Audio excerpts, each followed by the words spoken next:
The tremor in the palace. It is an ancient truth that some legacies cast shadows too powerful for any crown to overcome. For Queen Camilla, that shadow has always been Diana. Now, after a brutal palace confrontation, a secret decree from the king himself threatens her title. Is this the final victory for the people's princess? Join us as we uncover the truth. Buckingham Palace is trembling. A secret memo, reportedly signed by the hand of King Charles himself, has sent shockwaves through the highest echelons of the monarchy, leaving senior royals absolutely speechless. The document, which palace insiders claim redefines the very title of Queen Camilla, has ignited a firestorm of speculation and raw fear behind the gilded walls. This is not just a simple change in style or a bureaucratic adjustment.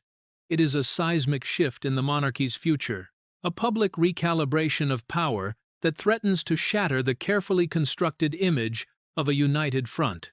What could have possibly triggered such a sudden, earth-shaking move? Why now, when the new reign is still so fragile? For years, King Charles has publicly championed a vision of a leaner, more modern monarchy, one that sheds the heavy, outdated traditions of the past to connect with a new generation. But sources close to the palace whisper that this decision was not born of any forward-thinking strategy. It was an act of desperation, a crisis management tool deployed after a brutal confrontation that has left the royal family fractured and emotionally exposed.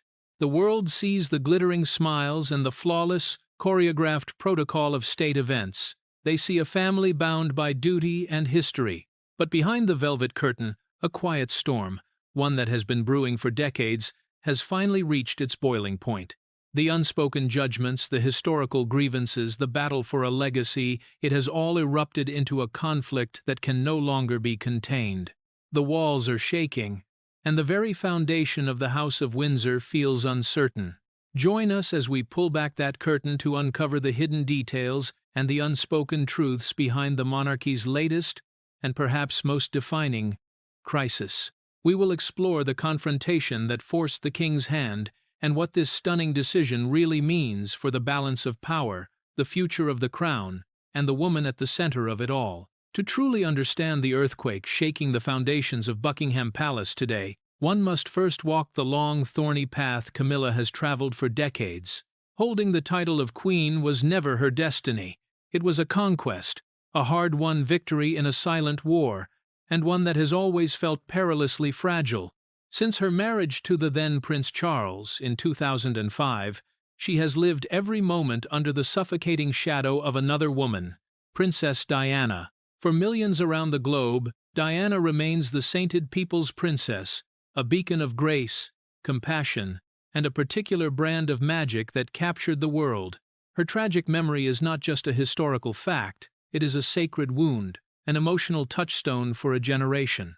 Camilla, by cruel contrast, was cast as the perpetual antagonist, the outsider, the architect of a fairy tale's destruction.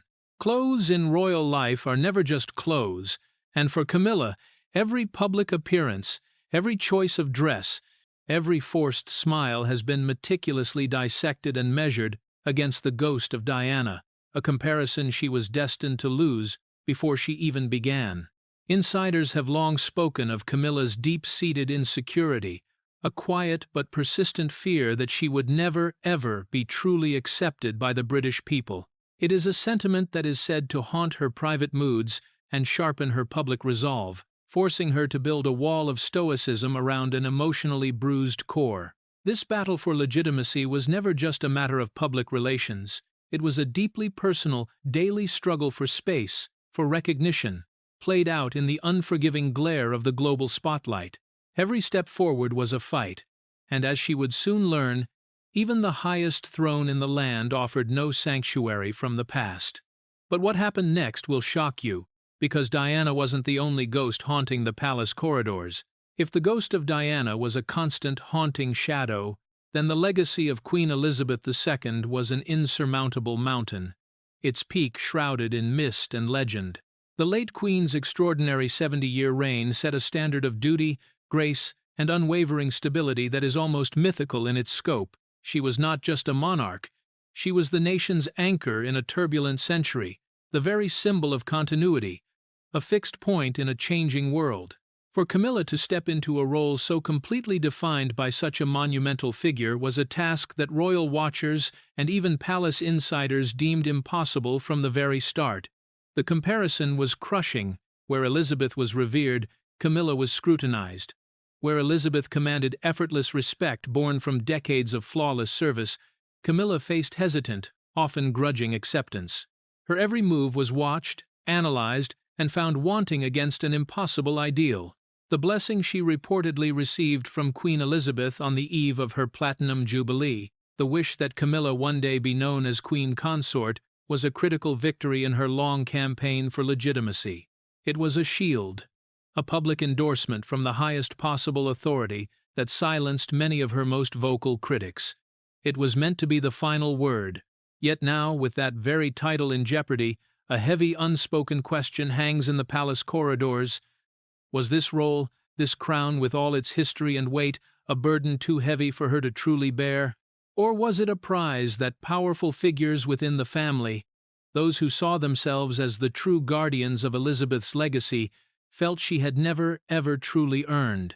The answer to that question would soon become terrifyingly clear. In the high-stakes drama of the modern royals, one figure stands apart, an unwavering pillar of the old ways, a living embodiment of the crown's authority. Princess Anne. Long celebrated as the hardest-working and most disciplined member of the family, Anne is the steady one, the stoic royal who embodies a no-nonsense dedication to service that feels like a relic from another era. She has never courted the press, never engaged in the public displays of emotionality that defined the Diana era, and has always viewed the monarchy not as a stage for personal dramas, but as a sacred, unbreakable duty. Sources close to the princess describe her as the true keeper of her mother's flame, a staunch and fiercely protective traditionalist who believes the institution's very survival depends on its rigid adherence to protocol and its absolute refusal to bend to the fleeting winds of public sentiment. For years, she has watched the gradual evolution of the monarchy under her brother's influence with a discerning and, at times, deeply critical eye. Her relationship with Camilla has always been described by palace watchers as cordial but distant, a professional courtesy that masked what insiders call a fundamental and irreconcilable difference in philosophy. The tension between them was a quiet storm, impossible to ignore for those who knew where to look. For Anne, the crown is everything, a sacred trust, a life of sacrifice. But for Camilla, some in those stoic royal circles have long whispered, the crown was something else entirely. It was simply the endgame of a long, ruthless, and deeply personal campaign. A storm was brewing, and the guardian of tradition was preparing to make her move. The stage for the confrontation, the moment that royal tensions would finally reach their boiling point, was set not in the cold, formal halls of Buckingham Palace, but amid the academic prestige of the University of London.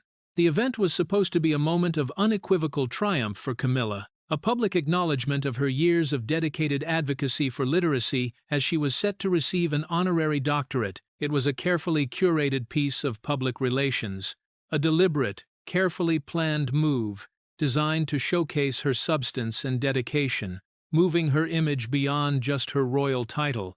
Princess Anne, in her official capacity as the university's chancellor, was tasked with the formal duty of presenting the honor. On the surface, it was a perfect picture of familial solidarity, a demonstration of the monarchy's united front. But for those in the know, for those who could read the unspoken judgments behind the glittering smiles, there was a palpable tension in the air long before the royal cars swept through the gates. Insiders reported that the planning for the event had been fraught with minor but deeply significant disagreements over protocol, scheduling, and the very tone of the ceremony. Every detail became a battleground. To the world, it was a day of well-deserved celebration for a dedicated public servant. To those within the palace, it was a tinderbox waiting for a single spark, a carefully set stage for a showdown that had been simmering just beneath the surface for years. This was not just an academic ceremony, it was the chosen arena for a fight over the monarchy's soul. The first shot was fired before a single word was ever spoken. As Queen Camilla and Princess Anne arrived together at the grand entrance to the University Hall, a moment of seemingly trivial courtesy became a stark and chilling declaration of war. Eyewitnesses, who spoke on condition of absolute anonymity, describe how Camilla, ever aware of the cameras, turned and gestured gracefully for Anne to enter the building first. It was a move that looked impeccably polite, a public sign of respect to her elder, long-serving sister-in-law. But Anne stopped dead. She paused for a beat that stretched into an eternity, her expression a mask of unreadable stoicism, before she subtly stepped aside and pointedly, deliberately, allowed Camilla to lead the way. To the casual, untrained eye, it was nothing more than a flicker of awkwardness, a minor breach in etiquette. But to royal insiders, it was a silent eruption, an explosion of meaning that spoke louder than any shout. The order of precedence is not a suggestion, it is the rigid, unbending law that governs every moment of royal life. It is the sacred text of the monarchy's hierarchy. As queen, Camilla's rank is absolute. Anne's hesitation, her momentary public refusal to follow protocol, was an audacious, calculated challenge to that authority. It was a quiet, shocking signal, a bold line drawn in the sand for all to see. In her eyes, in that single frozen moment, Camilla's authority was not a given. The battle was no longer being waged in hushed tones behind closed doors. It had just been announced to the entire world on the steps of the university, and what happened next would change everything. The polished smiles, the polite handshakes, and the scripted applause of the public ceremony were a lie, a carefully constructed facade for the cameras. The real drama, the moment that would shake the monarchy to its very core, unfolded away from public view, in the suffocating silence of a private reception hall. Witnesses, whose identities are fiercely guarded by the palace, describe an atmosphere so tense it felt hard to breathe. The exchange was not a shouting match, it was far more brutal than that. Princess Anne, calm, composed, and unyielding, reportedly approached Camilla directly. Her voice, though low and steady, was sharp enough to cut through the room's hushed whispers. The precise words remain a closely held secret, a mystery locked away behind palace walls. But multiple sources claim Anne questioned not just Camilla's recent and growing influence within the monarchy, but her very right, her moral authority, to hold the title of queen. She spoke of duty, of sacrifice, and of a sacred legacy, her mother's legacy, that needed to be protected at all costs from those who did not understand its true weight. For the handful of aides and university officials present, the moment was electrifying and absolutely terrifying. This was the raw, unfiltered reality of the royal family, a rare and shocking glimpse into the ironclad wills and deep historical grievances that churn just beneath the surface of their public unity. Camilla, who had spent decades building a fortress of composure, was left visibly shaken, her smile frozen, her composure shattered into a million pieces. The attack had been swift, precise, and devastating. The shock waves from the confrontation hit King Charles like a physical blow. Reports from palace insiders suggest he was caught completely off guard, utterly blindsided by the cold ferocity of his sister's actions. He was now trapped in an agonizing and impossible position. On one side stood his wife, Camilla, the woman he had fought for decades to place at his side, the love of his life for whom he had risked everything. On the other side stood his sister, Princess Anne, the unyielding embodiment of his mother's sense of duty and a powerful, respected voice for the traditionalist faction within his own family and, crucially, among the public. The choice before him was devastating. To support Camilla and defy Anne would be to alienate a crucial part of the monarchy, confirming the fears of his critics and risking being seen as a weak king ruled by his heart, not by his head, and the demands of the crown. But to side with Anne, to bend to her will, would be a profound and deeply public betrayal of his wife, undermining her position and his own authority in one fell swoop. Insiders describe the king as being in a state of deep and visible turmoil, holding frantic, hushed meetings and seeking counsel from his most trusted advisers, but knowing, in his heart, that any decision he made would be seen as a sign of weakness. The very stability of his reign, so new and so fragile, was now being tested not by a great national crisis, but by a deeply personal, bitter family feud that threatened to tear his house apart. Within days, the decision came down. It was not announced with a grand proclamation from the palace balcony, but leaked through carefully selected back channels in a move that spoke volumes about the internal chaos gripping the monarchy. A memo was circulated, a document that insiders say King Charles agonized over, his signature a testament to his impossible choice. The decree was simple, but its impact was devastating. Camilla would no longer be officially styled as Her Majesty the Queen. She would revert to the title of Queen Consort. To the outside world, the change might have seemed like a mere semantic adjustment, a minor detail of royal protocol. But within the rigid, ancient hierarchy of the monarchy, it was a public demotion of staggering significance. The title Queen implies parity with the monarch, a shared sovereignty, a position of independent authority. Queen Consort, however, explicitly and constitutionally defines her role as that of a supportive spouse, an appendage to the king's authority, not a power in her own right. The reversal was stunning, a complete and public undoing of the king's own heartfelt declaration upon his ascension to the throne. The message, decoded by every courtier, politician, and royal watcher, was chillingly clear. Anne's challenge had succeeded. A bold line had been drawn in the sand, and Camilla, after decades of fighting her way to the center of power, had just been pushed firmly back behind it. This stunning reversal is particularly jarring given the long, patient, and incredibly calculated campaign to solidify Camilla's position at the very heart of the monarchy. To understand the depth of this betrayal, we must go back. When Charles and Camilla first married, a dark cloud of public opinion hung over them. To manage the delicate landscape, Clarence House made an unprecedented and carefully worded announcement. When Charles eventually became king, Camilla would be known not as queen, but as Princess Consort. This was a strategic concession of enormous proportions, a move designed to pacify a public still fiercely, emotionally loyal to the memory of Princess Diana. It was a promise. Over the years, however, as Camilla diligently and quietly performed her royal duties, that awkward title of Princess Consort was allowed to quietly fade from public discussion.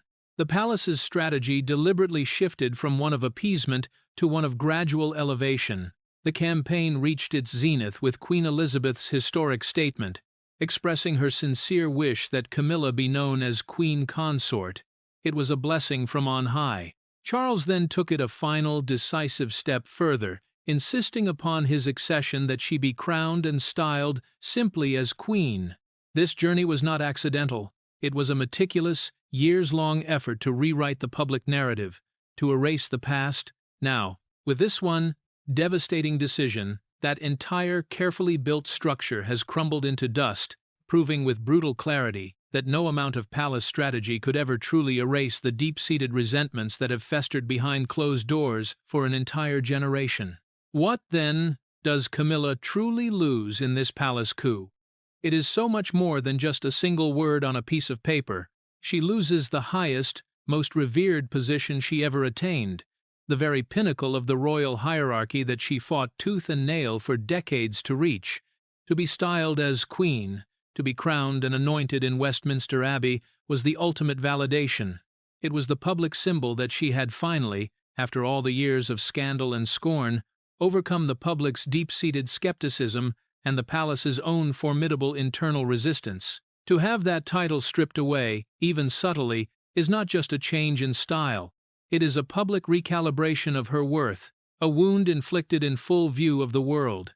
Beyond status, she loses tangible authority. As queen, she was a principal figure at state functions, a key player in high-stakes diplomatic tours, and a powerful voice in the shaping of the modern monarchy. Her platform, her influence, was second only to the king's. As Queen Consort, her role becomes constitutionally and symbolically secondary. Her influence, while still significant, is now formally and forever defined as subordinate, the silent, chilling message to the world, and more importantly, to her rivals within the palace, is that her power was never absolute.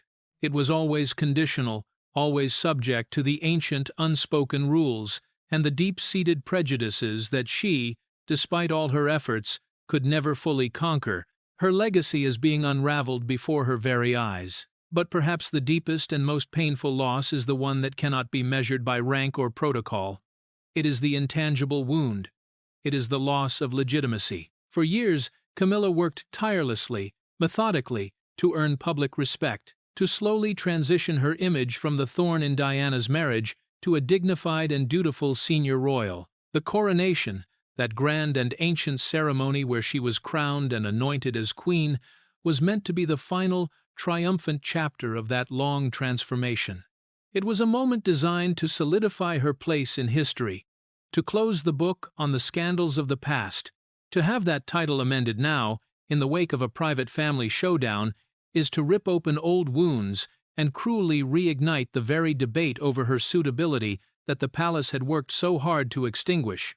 It sends a devastating message that her position was never truly secure, that her acceptance was always conditional, built on fragile ground that could crumble at any moment. For a woman who has lived her entire royal life under the relentless, unforgiving microscope of public judgment, this shift is not just a reduction in rank. It is a profound and deeply personal wound, a brutal reminder that in the unforgiving memory of the monarchy, the past is never truly past. Her decades of quiet dedication, her accomplishments, all of it now risks being forever overshadowed by this sudden, symbolic fall from grace. In the immediate aftermath of the king's shocking decision, the palace machine has gone into overdrive, launching a desperate campaign of damage control. The official narrative, one being carefully and strategically leaked to friendly media outlets, is a masterclass in public relations spin.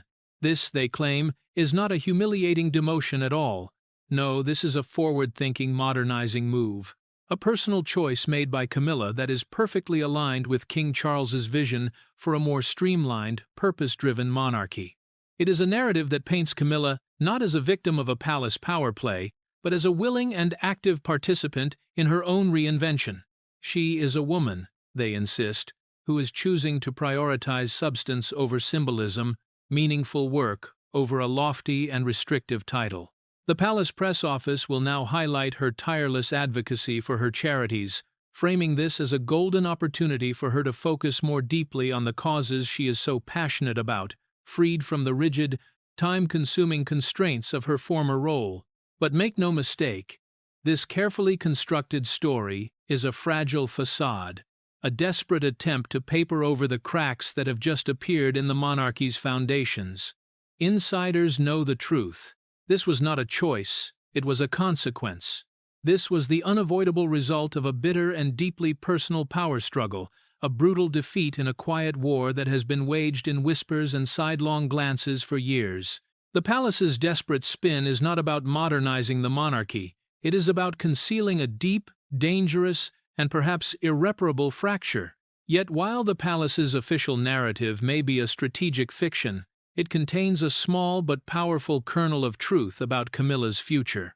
Freed from the relentless grind of constant diplomatic and high-level ceremonial duties that come with the full queen title, she now has a unique opportunity to channel her formidable energy and sharp intellect with a new, razor-sharp focus. For years, her groundbreaking work on domestic abuse awareness, her passionate advocacy for literacy, and her quiet, steadfast support for the elderly has been genuine, deeply felt, and widely praised.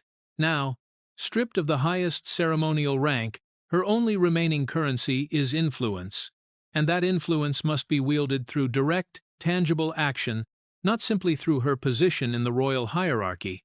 Some royal watchers are beginning to speculate that this humiliating public setback could, paradoxically, be a blessing in disguise. It could allow her to engage more directly with her chosen causes, to speak more openly and with greater freedom, and ultimately, to forge a powerful legacy based on real, measurable impact rather than inherited status. This forced transition compels her to redefine the very nature of her power, moving away from the symbolic, almost mystical authority of a title, and towards the practical, hands-on authority of a dedicated and deeply knowledgeable philanthropist. In a strange twist of fate, her role may become less about being a queen and more about doing the hard work that truly matters to her. Camilla's sudden, stunning shift in status has created a dangerous power vacuum at the very top of the royal family, and now all eyes are turning to the Prince and Princess of Wales. In the wake of this internal crisis, William and Catherine are being pushed ever further into the spotlight, their future roles carrying an even greater and more immediate weight as the undisputed, popular face of the monarchy's future. With Camilla's position so subtly but significantly diminished, William, as the fiercely protective son of Diana, sees his mother's sacred legacy further secured, a quiet but deeply satisfying victory in a long, emotional war. He and Catherine represent a fresh start, a powerful and authentic connection to the public that the monarchy desperately needs to survive. Their hands-on modern approach to duty, once seen as a gentle evolution, now becomes absolutely central to the institution's public image and its very survival. Insiders are already suggesting that more responsibilities, both symbolic and practical, will inevitably fall on their shoulders as they are groomed to take the throne sooner than anyone expected. The balance of power within the family is visibly, rapidly shifting, moving away from the troubled king's generation and consolidating around the next. This crisis, born of old wounds and bitter resentments, is now inadvertently accelerating the transition to a new and very different era for the House of Windsor. The future is arriving, and its name is William and Catherine. This entire shocking episode demonstrates a fundamental and brutal truth about the British monarchy. Titles may be conferred by the sovereign, but legitimacy is a far more complex and elusive prize, one that is granted only by history and public sentiment. Camilla's long journey has been a testament to her undeniable resilience, her sheer force of will, but it has also been a constant, bruising battle against the forces of history. She may have won the king's heart, a victory that cost the monarchy so much, but she could never fully conquer the hearts of a public still deeply devoted to the memory of the woman she replaced. This title change, forced upon a reluctant king by a traditionalist backlash led by his own sister, Princess Anne, ensures that Camilla's legacy will forever be marked by division and controversy. When the history books are written, she will be remembered not just as the king's wife, but as the queen whose position was challenged, diminished, and ultimately curtailed from within her own family. The questions will linger for historians to endlessly debate. Was she a modernizer who bravely reshaped the role of consort for a new era? Or was she a divisive figure whose personal ambition ultimately exceeded her grasp? Her story now becomes a powerful and chilling cautionary tale about the absolute limits of power and the unquiet ghosts of the past that can never truly be silenced. In the wake of this bitter family conflict, the future of King Charles's reign is now more uncertain than ever before. This crisis has done more than just create a public relations nightmare.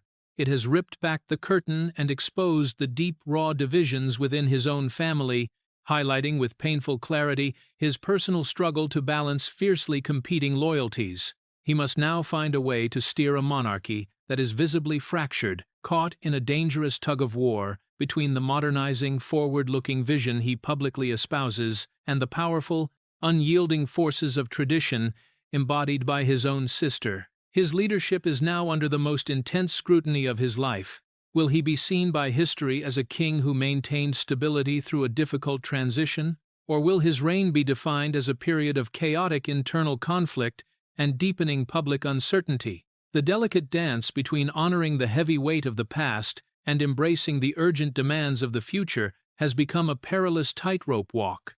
And one wrong step could further damage the institution's fragile credibility. The carefully maintained image of unity, so crucial to the monarchy's survival in the modern age, has been shattered, and it will require every ounce of his diplomatic skill, and perhaps a measure of luck, to ever piece it back together again. The kingdom is divided, but more dangerously, so is the king's own house. And so, as the dust begins to settle on this royal battlefield, a new and deeply fragile balance takes hold within the palace walls. Camilla will continue her duties, her public smile as composed and practiced as ever, but her role, her power, and her legacy have been irrevocably altered. Princess Anne remains the stoic, silent guardian of tradition, her decisive victory, a quiet but immensely powerful statement about where the true lines of authority lie. And King Charles, the man who wears the crown, is left to manage a family and an institution now visibly at a crossroads, wounded by its own internal strife. The British monarchy has survived centuries of war, rebellion, and turmoil by adapting, but this internal crisis feels different. It is deeply personal, intensely emotional, and rooted in the defining, tragic royal drama of the last half-century. The fundamental question, the one that will define this new Carolean age, remains unanswered. Can the monarchy truly modernize and move forward while its most powerful key players are still fighting the bitter, unresolved wars of the past? What do you think about this shocking royal power play? Was Princess Anne right to challenge Camilla, or did she overstep her bounds and destabilize the crown? Share your thoughts with us in the comments section below. Remember to like, share, and subscribe for more. Also, click the next video showing on your screen, and you will enjoy it. Thank you for watching Majesty Uncovered. What do you think about this shocking royal power play? Was Princess Anne right to challenge Camilla, or did she overstep her bounds and destabilize the crown? Share your thoughts with us in the comments section below. Don't forget to subscribe to Majesty Uncovered and hit the notification bell so you never miss an update on this unfolding royal drama. We'd like to hear your thoughts. Remember to like, share, and subscribe for more. Also, click the next video showing on your screen, and you will enjoy it. Video description. *** illustration image prompts. ***. 1. An intense, whispered confrontation in a lavishly decorated Buckingham Palace drawing room.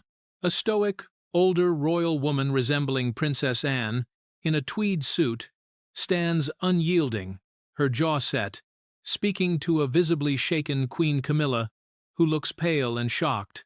The lighting is dramatic chiaroscuro, casting long shadows from ornate furniture, capturing the tension and suffocating silence between them. R16-9-0750, style raw, Q2. 2. A solitary King Charles, looking emotionally exhausted and conflicted, sits at a massive mahogany desk in a dimly lit study at Balmoral. He stares down at an official royal document, his hand hesitating with a fountain pen. The only light source is a green banker's lamp on the desk, illuminating the turmoil on his face and the weight of the crown he bears. R16-3-750, style raw, Q2. 3. A cinematic ultra-close-up shot of a royal decree on thick, creamy parchment paper with the official royal cipher embossed in gold. The words Queen Consort are in sharp focus, while the previous title, Queen, is subtly blurred in the background. A single dramatic shadow of a crown falls across the document. R16.9-750, style raw, Q2. 4. A dramatic low-angle shot of Princess Anne, her expression one of cold fury and determination, standing in a grand palace corridor. She is the focal point, embodying tradition and unbending will, while in the deep background, blurred and out of focus, Queen Camilla can be seen turning away. The scene is shot with a cinematic lens, emphasizing the power dynamic and the emotional distance. R16-9-750, style raw, Q2. 5. Queen Camilla stands before an ornate, gilded mirror, her reflection looking back with an expression of deep insecurity and fear. Over her shoulder, a ghostly, ethereal silhouette of Princess Diana is subtly visible in the mirror's reflection, a haunting presence that never leaves. The room is opulent but feels cold and empty. R16.9-750, style raw, Q2. 6. A powerful cinematic shot of the gates of Buckingham Palace at night, with a fierce storm raging in the sky above. A flash of lightning illuminates the facade, making the stone appear to tremble. The atmosphere is heavy with foreboding and crisis, symbolizing the turmoil within. ER16-9-750, style raw, Q2. 7. A tense moment at the threshold of a grand hall. The War of the Threshold. Princess Anne stands firm, refusing to move, her body language a silent protest. Queen Camilla stands a few feet away, her polite public smile frozen on her face, hiding her shock and humiliation as aides look on nervously. AR 16-9, S750. Style raw, Q2. Illustration image prompts 16:9, 1080p. SEO tags, Royal Family, King Charles, Queen Camilla, Princess Anne, Buckingham Palace, Royal Crisis, Royal Feud, Palace Intrigue, British Monarchy, Princess Diana, Royal Secrets, Royal News, House of Windsor, Royal Power Struggle, Camilla Title Change, UK Monarchy. SEO tags. English. Thumbnail prompts. 1. Extreme close-up, dramatic split-face composition. The left side is a hyper-detailed photorealistic portrait of a stern and furious Princess Anne, her eyes cold. The right side is a shocked and worried Queen Camilla, her eyes wide with fear. The lighting is harsh and cinematic, highlighting every wrinkle and emotion.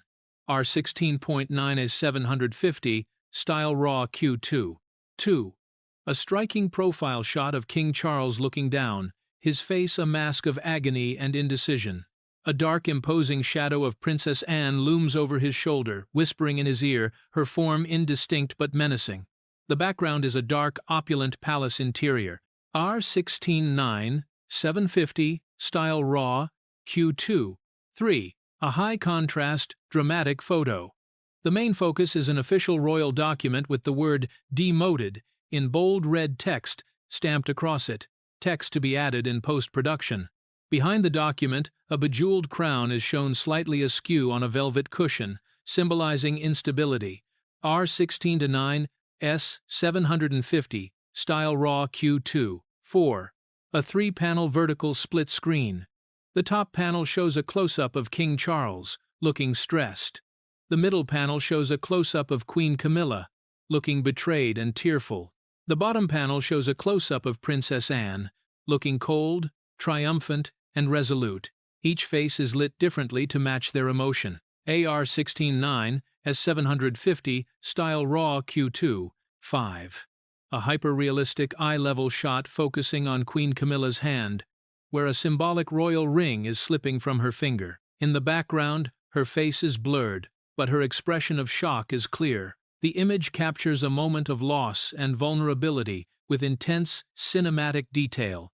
R16.9, S750, style raw Q2. Thumbnail prompts 16:9, 1080p. Engaging thumbnail concepts. Generation summary. Channel name used Majesti uncovered. Opening hook. Generated 10 to 20 second attention grabber. Total characters. 2, 9, 8, 6, 3. Chapters generated. 18. Language. English. Knowledge sections applied.